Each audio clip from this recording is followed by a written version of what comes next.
Student, आप सभी का प्यारा सा चैनल अजय अकेडमी यूट्यूब पे आपका स्वागत है और माई सेल्फ नवीन सिंह जादौन। और आज हम स्टार्ट कर रहे हैं BSc third year organic chemistry unit first. ठीक है, ऑर्गेनिक केमिस्ट्री हम स्टार्ट कर रहे हैं बीएससी थर्ड ईयर की for all university of India. ठीक है, तो उसमें हम सबसे पहले यूनिट फर्स्ट का नाम है एनएमआर स्पेक्ट्रोस्कोपी। एनएमआर स्पेक्ट्रोस्कोपी क्या है उसको जानने से पहले हम ये जानें कि स्पेक्ट्रोस्कोपी क्या चीज है। ठीक है, तो पेन कॉफी निकाल के अच्छे से नोट्स बनाने हैं, हम आपको नोट्स प्रोवाइड करवाएंगे, सारे के सारे समझाएंगे भी, और वही नोट्स हम आपको हैंड रिटन नोट्स भी हम आपको अवेलेबल करवाएंगे। ठीक है, तो तैयार हो जाइए, अकेले में कमरे में जाके बैठ जाइए और चलिए स्टार्ट करते हैं। सबसे पहले समझते हैं स्पेक्ट्रोस्कोपी क्या है। ठीक है, तो चलो एनएमआर को जानने से पहले ये जानते हैं स्पेक्ट्रोस्कोपी क्या है। चलिए देख, हमने सेकंड ईयर में भी थोड़ी बहुत बात की थी यूवी स्पेक्ट्रोस्कोपी, आईआर स्पेक्ट्रोस्कोपी आपने पढ़ा था, लेकिन आप समझ नहीं पाए कि क्या थी स्पेक्ट्रोस्कोपी। देखो, मैं अगर बुक्स को छोड़ के, सारी चीजों को छोड़ के मैं आपको बोलना चाहूं, अगर मैं बिल्कुल अब जो जीवन में जो चल रहा है उसके आधार पे बोलना चाहूं कि स्पेक्ट्रोस्कोपी क्या है, तो देखो किसी भी पदार्थ में कोई भी आ सकता है, इंसान भी आ सकता है, मैटर भी आ सकता है, कोई भी आ सकता है, किसी भी पदार्थ की आंतरिक संरचना का अध्ययन रसायन विज्ञान की जिस शाखा में किया जाता है वो क्या कहलाती है? स्पेक्ट्रोस्कोपी कहलाती है। किसी की आंतरिक संरचना का अध्ययन, उन पे कोई विकिरण डालो किसी पदार्थ पे, उनकी आंतरिक संरचना का मुझे ज्ञात हो जाए, वही क्या है? स्पेक्ट्रोस्कोपी है। आप हॉस्पिटल में जाते हैं, कभी फेफड़ों में कोई दिक्कत होती है, हड्डी टूट जाती है, तो एक्सरे कराते हैं, तो एक्सरे क्या है? एक प्रकार की विकिरण है जिसको विद्युत चुम्बकीय विकिरण बोलते हैं। अभी हम बात करेंगे विद्युत चुम्बकीय विकिरण क्या होती है। तो एक्सरे हम ऐसे खड़े हो जाते हैं मशीन के सामने, ऐसे जाके ऊपर से हमारा एक्सरे डाली जाती है, तो हमारा फिर बाद में क्या आ जाता है? प्रिंट आ जाता है कि आपकी भाई हड्डी यहाँ से टूटी है और यहाँ से सही है। तो एक प्रकार की क्या है? स्पेक्ट्रोस्कोपी है। इसका मतलब मुझे ये तो दिमाग में आया, बिना कुछ इसमें पढ़े, एनएमआर तो मैंने स्टार्ट नहीं की, स्पेक्ट्रोस्कोपी बता रहा हूं कि स्पेक्ट्रोस्कोपी क्या है। कि भैया किसी पदार्थ के ऊपर विद्युत चुम्बकीय विकिरण डाली जाती हैं और वो विद्युत चुम्बकीय विकिरण वो पदार्थ अवशोषित कर लेता है, उसका हमें क्या प्राप्त होता है? अवशोषित उत्सर्जित कर देता है, एक मुझे ग्राफ सा प्राप्त होता है, तो पता चल जाता है इसकी आंतरिक संरचना ये स्पेक्ट्रोस्कोपी है। अगर हम थ्योरेटिकल वेज में बात करें, बुक्स में बीएससी थर्ड ईयर में हम बात करें, तो हम कैसे बात करेंगे? तो मैंने एक व्यवहारिक जीवन में आप लोगों के लिए बताई थी। चलिए बात करते हैं। देखो, जैसे मेरे पास कोई ये पदार्थ है, मैटर, ठीक है, कोई भी पदार्थ हो सकता है, पदार्थ को अंग्रेजी में बोला जाता है मैटर। ठीक है, इसके ऊपर विद्युत चुम्बकीय विकिरण डाली गई। विद्युत चुम्बकीय विकिरणों को इंग्लिश में क्या कहते हैं? EMR, electromagnetic radiation. इतनी दिक्कत होनी नहीं चाहिए, आप थर्ड ईयर में आ चुके हैं। जब इस पदार्थ पर विद्युत चुम्बकीय विकिरण डाली जाती है, तो या तो ये क्या करता है?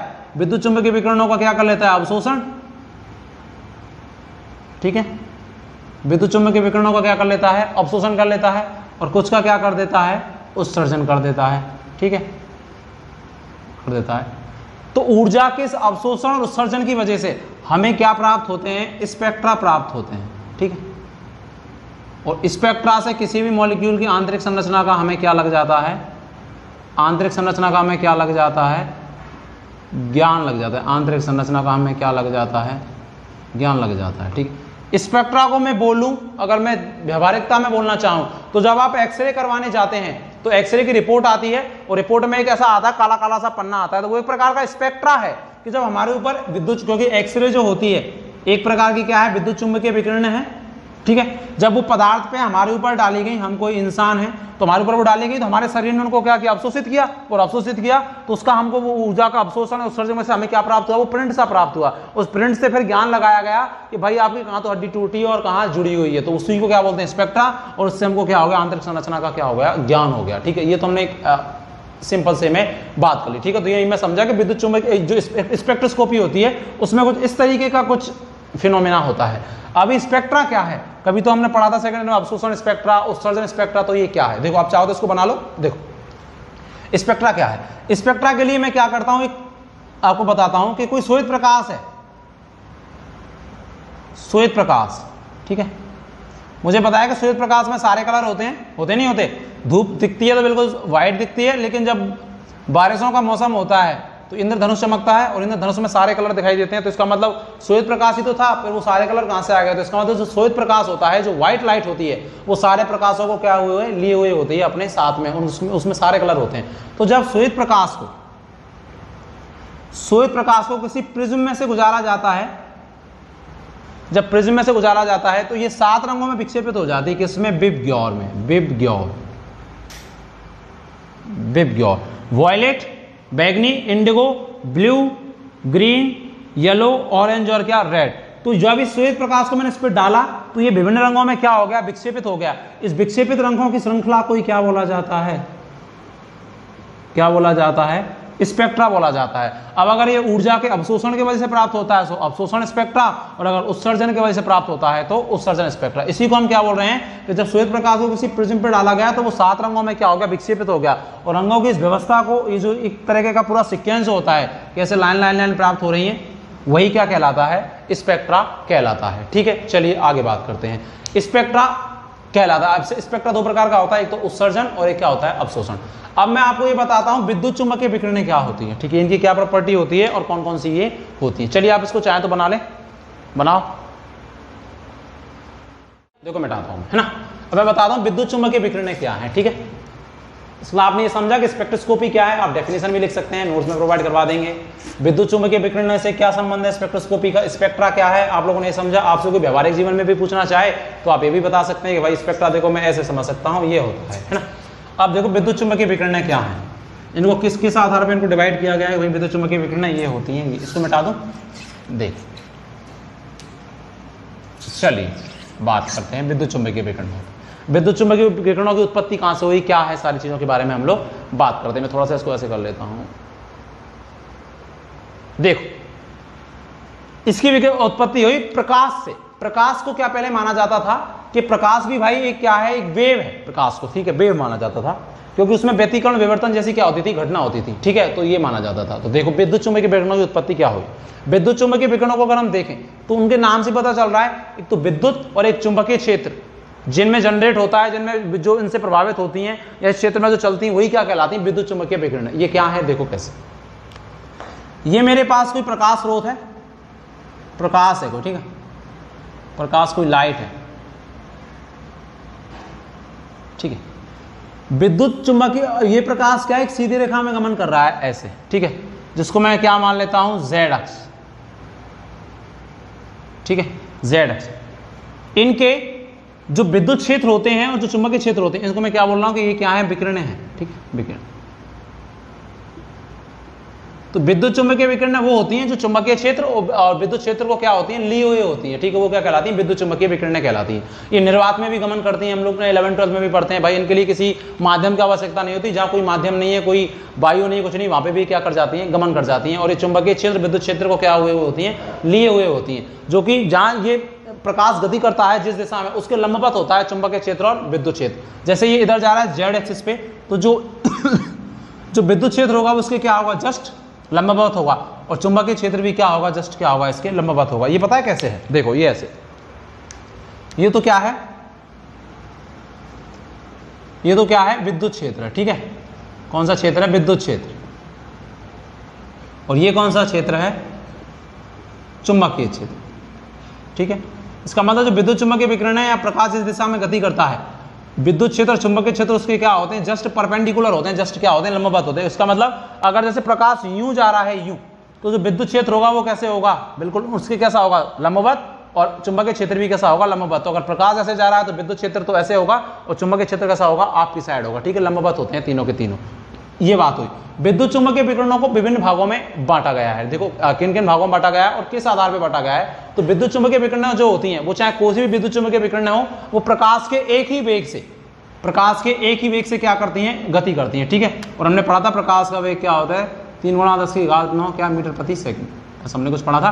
तो विद्युत चुंबकीय जो विकिरण होती हैं उनका सबका वेग तो कैसा होता है, समान होता है, वो एक ही वेग से क्या करती हैं, गति करती हैं। और इनमें चुंबकीय क्षेत्र विद्युत क्षेत्र क्या होते हैं, लंबवत होते हैं, ठीक है। विद्युत चुंबकीय विकिरणों को तरंग दैर्ध्य के आधार पर, लैम्बडा जिसको हम बोलते हैं, तरंग दैर्ध्य और आवृत्ति और ऊर्जा के आधार पर विभिन्न भागों में बांटा गया है, ठीक है। किन किन भागों में बांटा गया है हम लोग बात करते हैं, देखो, ठीक है। इसको बनाओ डायग्राम को चाहो तो आप, ठीक है। देखो ये क्षेत्र अगर ऐसे होगा, ये क्या होगा, विद्युत क्षेत्र जस्ट इसके क्या होगा, लंबवत। तो ये बिल्कुल तीनों एक दूसरे के क्या है, परपेंडिकुलर, लंबवत होते हैं, ठीक है। मैं इसको मिटा रहा हूं। अब मैं बताता हूं विद्युत चुंबकीय विकिरणें कौन कौन सी होती हैं। और आपको बोले विद्युत चुंबकीय विकिरणों को किसके आधार पर अलग अलग भागों में बांटा गया है, तो विद्युत चुंबकीय विकिरणों को ऊर्जा, आवृत्ति और तरंग दैर्ध्य के आधार पे, उन सबका वेग तो क्या होता है, समान, वो एक ही वेग से क्या करती हैं, गति करती हैं। उनकी ऊर्जा और तरंग दैर्ध्य और आवृत्ति के मान के आधार पर विद्युत चुंबकीय विकिरणों को विभिन्न भागों में बांटा गया है। मैं आपको याद कराने की ट्रिक भी बताता हूं, ठीक है। देख मैं इसको मिटा रहा हूं, कौन कौन सी होती है, देख, ठीक है। बिल्कुल बेसिक से स्टार्ट किया है, 3rd ईयर में पढ़ रहे हैं, इसके बाद शायद आपको सीखने का मौका नहीं मिलेगा बीएससी में। तो जितना चाहो तो शायद अजय अकेडमी से, नवीन सर से सीख लो। अगर आपको लगता है कि कुछ दम वाली बात है तो लोगों को भी बताओ, लोगों को भी जोड़ो भाई कि यहाँ पे बिल्कुल फ्री पढ़ाया जा रहा है। कोई अब आपसे अमाउंट, आप नेट वैसे भी बर्बाद करते हैं कि नहीं करते। तो देखो विद्युत चुम्बकीय विकिरणें क्या होती है कौन कौन सी होती है विद्युत चुम्बकीय विकिरणों को अंग्रेजी में क्या बोलते हैं? इलेक्ट्रोमैग्नेटिक क्या रेडिएशन। विद्युत चुम्बकीय विकिरणों को अंग्रेजी में क्या बोलते हैं? EMR, electromagnetic radiation. इनको किसके आधार पे? एनर्जी के आधार पे और किसके आधार पे?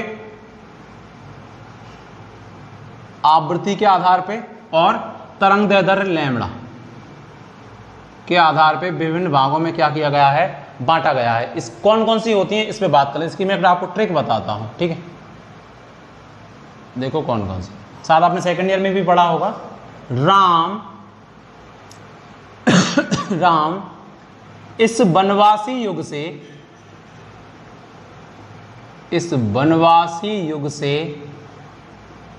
से कौशल सीखेगा।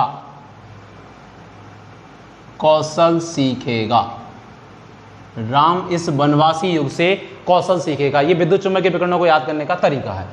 राम का मतलब क्या होता है? Radio wave. राम में आर का मतलब है रेडियो वेव, रेडियो तरंग। वेव को वेव लिख दूं, कोई दिक्कत नहीं है, ठीक है। एक तो ये विद्युत चुम्बकीय तरंगें होती हैं। एम का मतलब होता है माइक्रोवेव। माइक्रोवेव को हिंदी में बोलते हैं सूक्ष्म तरंगें, ठीक है।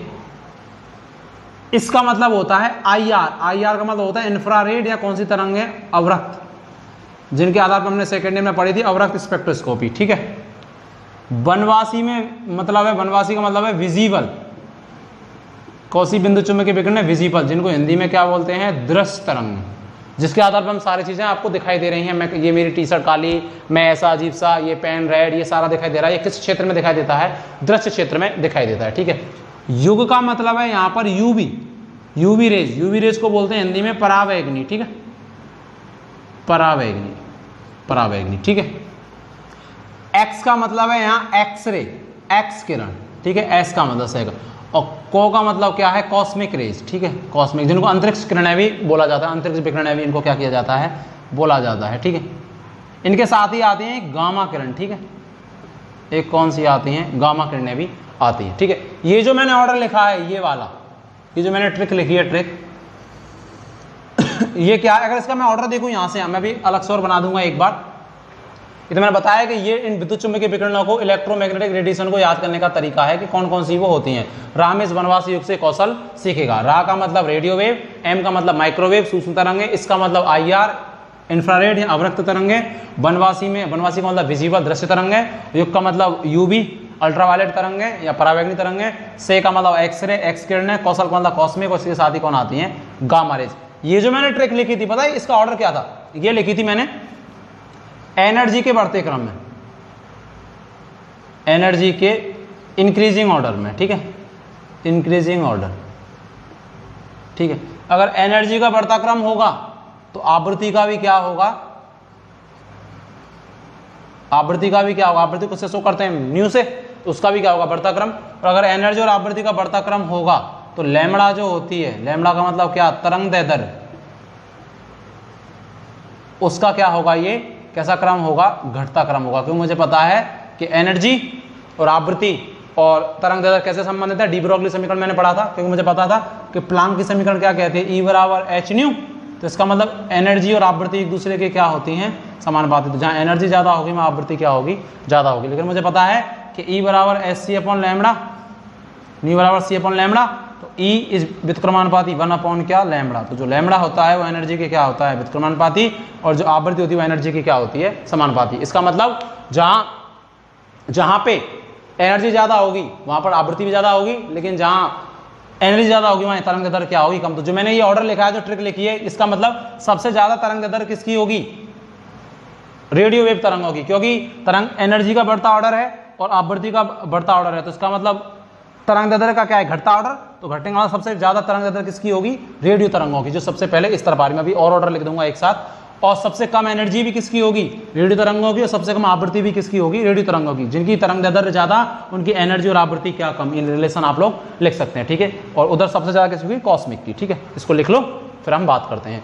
ये एनर्जी के तो बढ़ते क्रम में है, आवृत्ति के भी बढ़ते क्रम में है, लेकिन ये तरंग दैर्ध्य के क्या है, घटते क्रम में है। तो इसका मतलब तरंग दैर्ध्य यहाँ सबसे ज्यादा और वहाँ सबसे कम, यहाँ एनर्जी सबसे कम और एनर्जी वहाँ सबसे ज्यादा, यहाँ आवृत्ति सबसे कम और आवृत्ति वहाँ सबसे ज्यादा। ठीक है, इसको लेकर फिर मैं बात करता हूँ आगे। बताऊँ आप लोगों के लिए, अगर मैं तरंग दैर्ध्य का क्रम बताऊँ घटता, तो सबसे ज्यादा तरंग दैर्ध्य किसकी आएगी, राम।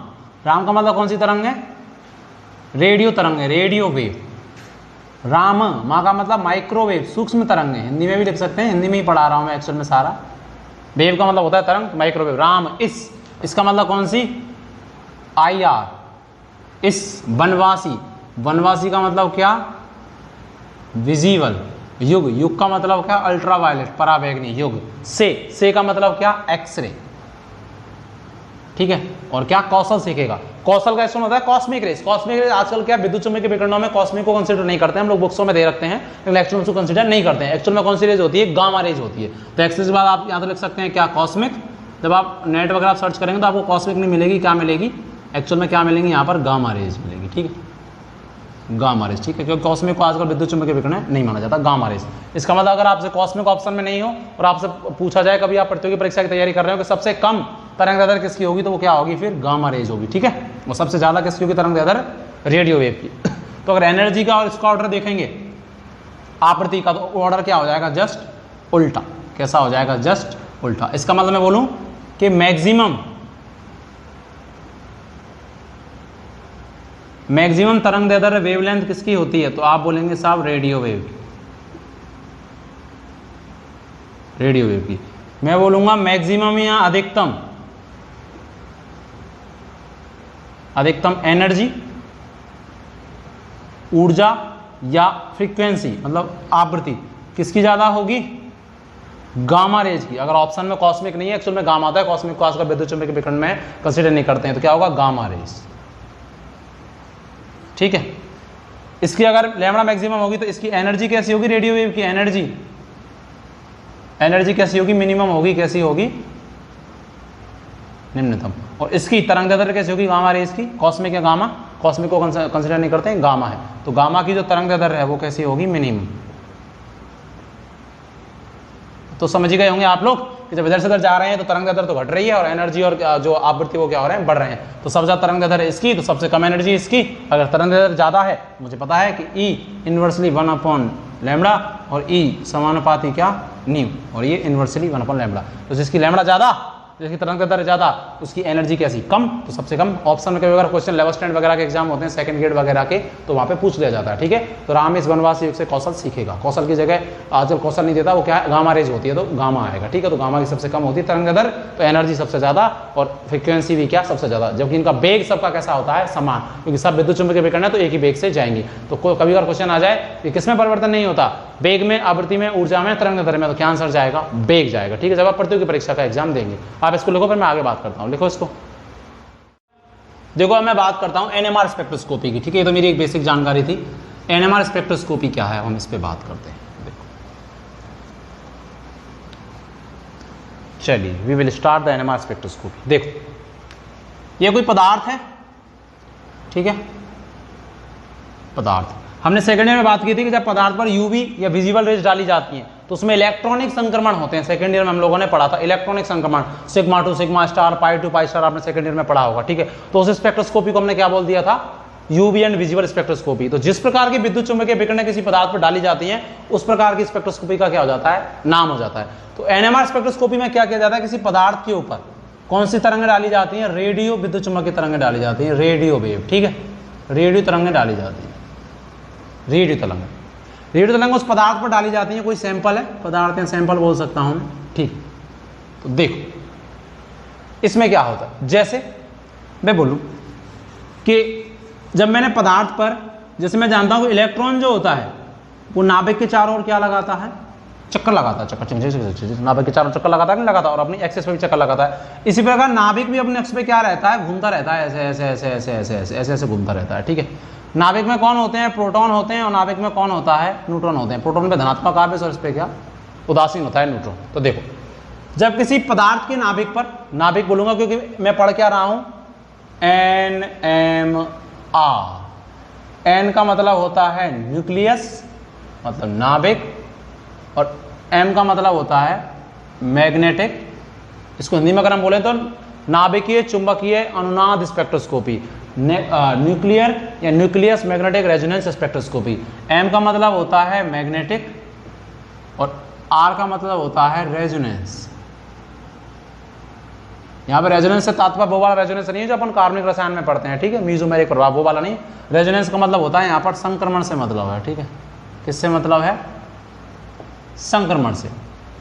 क्या है न्यूक्लियस का मतलब, इस पे न्यूक्लियस पे क्या डाली जाती है, विद्युत चुम्बकीय विकिरण डाली जाती है, ठीक है। किस क्षेत्र में उसमें रखा जाता है, उसको मैग्नेटिक फील्ड में रखा जाता है। किस क्षेत्र में रखा जाता है, चुंबकीय क्षेत्र में रखा जाता है, जिससे उस मॉलिक्यूल की जिस पर हम डाल रहे हैं रेडियो तरंग, उसकी संरचना का हमें क्या हो जाता है, ज्ञान हो जाता है। और इस संपूर्ण स्पेक्ट्रोस्कोपी को हम क्या बोलते हैं, NMR spectroscopy, nuclear magnetic resonance. देखो जब मैंने इस पदार्थ पर रेडियो वेव डाली, रेडियो तरंग डाली, तो इस पदार्थ में जो सैंपल होगा उसमें परमाणु होंगे और परमाणुओं में क्या होगा, नाभिक होगा। तो जब तक मैंने इस पर कोई विकिरण नहीं डाली तो परमाणु में जो नाभिक थे, नाभिक में भी क्या होता है, एनर्जी लेवल होते हैं। नाभिक में भी क्या होता है, एनर्जी लेवल होते हैं, एनर्जी लेवल, ठीक है। जैसे हमने उसमें पढ़ा था कि भाई इलेक्ट्रॉनिक संक्रमण में सिग्मा, सिग्मा स्टार, पाई, पाई स्टार, ऐसे ही नाभिक में भी क्या होते हैं, एनर्जी लेवल होते हैं। तो जब किसी पदार्थ पर के नाभिक पर जब जो रेडियो तरंग है वो नहीं डाली जाती, इसका मतलब एक बात तो फिक्स हो गई कि एनएमआर में किस प्रकार के विद्युत चुम्बकीय विकिरणों का भी उपयोग किया जाता है, रेडियो तरंगों का उपयोग किया जाता है, ठीक है, ये बात तो फिक्स हो गई। अब इसमें क्या है, जब हम रेडियो तरंगे नहीं डालते हैं किसी पदार्थ पे, तो नाभिक जो होता है, नाभिक में भी एनर्जी लेवल होते हैं, ऊर्जा स्तर होते हैं, तो वो क्या समान ऊर्जा के होते हैं। समान ऊर्जा वालों को हम क्या बोलते हैं, संभ्रंश, जैसे हम बोलते थे ना संभ्रंश कक्षक, डी में 5 कक्षक होते हैं संभ्रंश। तो जो एनर्जी लेवल होते हैं वो क्या होते हैं, संभ्रंश होते हैं। जैसे ही मैंने नाभिक पर मैंने क्या डाली, जो रेडियो तरंग डाली, तो जो उनका एनर्जी लेवल है वो क्या हो गया, विपाटित हो गया, ऐसे विपाटित हो गया। तो एनर्जी लेवल विपाटित हो जाएगा। तो मैंने इस नाभिक पर अगर रेडियो वेव डाली, रेडियो तरंग, तो इसको क्या करेगा, इनको अवशोषित करेगा नाभिक, और अवशोषित करेगा तो उसमें जो एनर्जी लेवल थे, जो ऊर्जा स्तर थे, उनका क्या हो जाएगा, विपाटन। और अगर विपाटन हो जाएगा तो एनर्जी लेवलों में क्या होगा, संक्रमण होगा। जैसे हमने पढ़ा था यूवी वाली में सेकंड ईयर में, sigma to sigma star electron जाता है। यहाँ किसकी नेचर है, प्रोटॉन की बात होती है सारी, क्योंकि नाभिक में कौन है, प्रोटॉन है और न्यूट्रॉन है। तो जब मैंने उसमें रेडियो तरंग डाली तो नाभिक में एनर्जी लेवलों का, ऊर्जा स्तरों का क्या होगा, विपाटन। और ये विपाटन क्यों हुआ, एनर्जी का अवशोषण की वजह से या उत्सर्जन की वजह से। ऊर्जा क्या की इसने, अवशोषित की। अवशोषित किससे की, रेडियो तरंगों से। जो वेव होती है उनमें एनर्जी होती कि नहीं होती। अरे प्रकाश है, जब धूप पड़ती है तो हम धूप में खड़े रहते हैं, तो थोड़ी देर बाद गर्मी लगने लग जाती है ना। इसका मतलब जो धूप पड़ रही थी उसमें कोई ना कोई एनर्जी तो थी। तो प्रकाश में एनर्जी होती कि नहीं होती, तभी तो गर्मी लगती, नहीं तो सर्दी लगने लग जाए नहीं लग जाए। तो देखो जब मैं रेडियो तरंग डाली तो उस रेडियो तरंग से उसने क्या किया, ऊर्जा का अवशोषण किया। और जब ऊर्जा जब नहीं डाल रहा था तो इसके एनर्जी लेवल कैसे थे, समान थे। लेकिन जब मैंने उस पर रेडियो तरंग डाली तो ऊर्जा का अवशोषण किया और नाभिक के जो एनर्जी लेवल थे वो क्या हो गए, विपाटित। और जब विपाटित हो गए तो उनमें क्या होने लग गए, संक्रमण। इस अवस्था को हम क्या बोलते हैं, रेजोनेंस। और जब ये अध्ययन किया जाता है तो जो ये पदार्थ होता है इसको किस फील्ड में रखा जाता है, किस क्षेत्र में रखा जाता है, चुंबकीय क्षेत्र में। उसको हम क्या बोलते हैं, बाह्य चुंबकीय क्षेत्र, बाह्य चुंबकीय क्षेत्र बोलते हैं, ठीक है, बाह्य चुंबकीय क्षेत्र। तो उसमें क्या होने लग जाते हैं, संक्रमण। और उन संक्रमण की वजह से क्या होने लग जाता है, हमें क्या प्राप्त होते हैं, नाभिकीय अवशोषण, नाभिकीय अवशोषण स्पेक्ट्रा, ठीक है। हमें क्या प्राप्त होते हैं, नाभिकीय अवशोषण स्पेक्ट्रा। कि जब मैंने भैया नाभिक पर विद्युत चुम्बकीय विकिरण डाली, किसके रूप में डाली, रेडियो तरंग के रूप में, तो उस नाभिक में जो एनर्जी लेवल थे वो क्या हो गए, विपाटित हो गए। और विपाटित हो गए तो उनमें क्या होगा, संक्रमण। इस अवस्था को क्या बोला जाता है, अगर एनएमआर में बात करें हम तो रेजोनेंस बोला जाता है, ठीक है, जिसको हम क्या बोल रहे हैं, एक्चुअल में वो रेजोनेंस क्या होता है, संक्रमण होता है, ठीक है। तो जब संक्रमण होने लग गया तो उसकी वजह से हमें क्या स्पेक्ट्रा प्राप्त हुए, जिनको हम क्या बोलते हैं, नाभिकीय अवशोषण स्पेक्ट्रा। क्योंकि नाभिक की वजह से, नाभिक के क्या एनर्जी का अवशोषण, तो हमें क्या प्राप्त हुए, स्पेक्ट्रा प्राप्त हुए। और मुझे पता है कि स्पेक्ट्रा की वजह से मॉलिक्यूल की आंतरिक संरचना का हमें क्या लग जाता है, ज्ञान लग जाता है, ठीक है। एक चीज और बताना चाहता हूं, जैसे मैं इसको आप लिखो, मैं मिटाता हूं थोड़ा सा, ठीक है, वीडियो को पीछे करके आगे करके आप लोग लिख सकते हैं, ठीक है। देखो मैं इसको मिटा रहा हूं। इसका मतलब मुझे जब इसने रेडियो तरंग अवशोषित की नाभिक ने, तो हमें क्या प्राप्त हुए, नाभिक अवशोषण स्पेक्ट्रा। और कोई भी चीज, किसी का भी स्पेक्ट्रा, उसकी आंतरिक संरचना का हमें क्या करा देता है, किसी भी पदार्थ की, किसी भी सैंपल की आंतरिक संरचना का हमें क्या करा देता है, ज्ञान करा देता है। आप चाहो तो इसको लिख लो, ठीक है। बनाने के लिए नोट्स तो प्रोवाइड कराएंगे, लेकिन एक रफ के रूप में आप फिर खुद बनाना चाहते हैं तो लिखो, लिख लिया। देखो मैं एक चीज बताना चाहूंगा यहाँ पे, और ये देखो सारा चीज समझने का है। नोट्स तो आप पढ़ लोगे, मुझे पता है, मैं आपको उपलब्ध करा दूंगा, आप खुद भी बना लोगे मेरे यहाँ पढ़ने से। मेन चीज सारी समझने की है। देखो जिस प्रकार नाभिक के चारों इलेक्ट्रॉन चक्कर लगाता है, तो चक्कर लगाने की वजह से हमको इलेक्ट्रॉन की क्वांटम संख्या का मान प्राप्त होता है, जिसको हम क्या बोलते हैं, चक्रण क्वांटम संख्या। पढ़ी थी हमने बीएससी फर्स्ट ईयर में, चक्रण क्वांटम संख्या जिसको क्या बोलते हैं, एस, जिसका मान क्या होता है +½ या क्या -½ इसी प्रकार नाभिक भी क्या होता है, अपने अक्ष पे क्या लगाता है, चक्कर लगाता है, चक्कर लगाता है ऐसे। तो हमें इसकी भी चक्रण क्वांटम संख्या का मान क्या होता है, प्राप्त होता है। और इलेक्ट्रॉन की चक्रण क्वांटम संख्या को किससे दिखाते हैं, एस से। और जो नाभिक की चक्रण क्वांटम संख्या होती है, चक्रण क्वांटम संख्या ऑफ नाभिक, क्यों ऐसा क्या हुआ, क्योंकि नाभिक भी अपने अक्ष पे क्या लगा रहा है, चक्कर लगा रहा है। इसकी चक्रण क्वांटम संख्या को हम रिप्रेजेंट करते हैं I से, ठीक है। अब यहाँ पर एक बात आती है कि जिनके लिए इसका मान ≠ 0 होता है वो तो एनएमआर स्पेक्ट्रा शो करते हैं। एनएमआर स्पेक्ट्रोस्कोपी में क्या करते हैं, वो एक्टिवनेस दिखाते हैं, सक्रियता दिखाते हैं। जिनके लिए आई का मान क्या नहीं होता, 0 नहीं होता, नाभिक की चक्रण क्वांटम संख्या को मैं क्या बोल रहा हूँ, आई। और जिनके लिए आई का मान 0 होता है वो एनएमआर में सक्रियता या एनएमआर स्पेक्ट्रोस्कोपी में सक्रियता नहीं दिखाते हैं, तो उनको बोलेंगे वो एनएमआर कैसे हैं, इनएक्टिव हैं, एनएमआर निष्क्रिय हैं। और जिनके लिए आई का मान 0 नहीं है वो एनएमआर एक्टिव है। इसके बारे में हम अगले लेक्चर में बात करेंगे कि किसके लिए तो 0 होगा और किसके लिए 0 नहीं होगा। किसके आधार पर बात करेंगे, क्योंकि मुझे पता है नाभिक में क्या होते हैं, प्रोटॉन्स, और नाभिक में क्या होते हैं, न्यूट्रॉन्स। तो इनकी संख्या के आधार पर इसका मान आता है। और जिनके लिए 0 नहीं आता वो तो एनएमआर स्पेक्ट्रोस्कोपी दर्शाते हैं, और जिनके लिए 0 आता है वो एनएमआर स्पेक्ट्रोस्कोपी नहीं दर्शाते हैं। नहीं दर्शाने का मतलब वो एनएमआर सिग्नल, एनएमआर का जो अपना स्पेक्ट्रा आएगा वो उसको नहीं दर्शाएंगे, नहीं दिखाएंगे इनके लिए, जिनके लिए उसकी चक्रण क्वांटम संख्या का मान क्या है, 0 है, ठीक है। तो मैंने आप लोगों के लिए क्या बताया, अगर मैं एक सूत्र में पढ़ना चाहूँ कि एनएमआर स्पेक्ट्रोस्कोपी क्या है, तो मैं बोलूंगा कि एनएमआर स्पेक्ट्रोस्कोपी, एनएमआर की फुल फॉर्म क्या है, न्यूक्लियर मैग्नेटिक रेजोनेंस, ठीक है।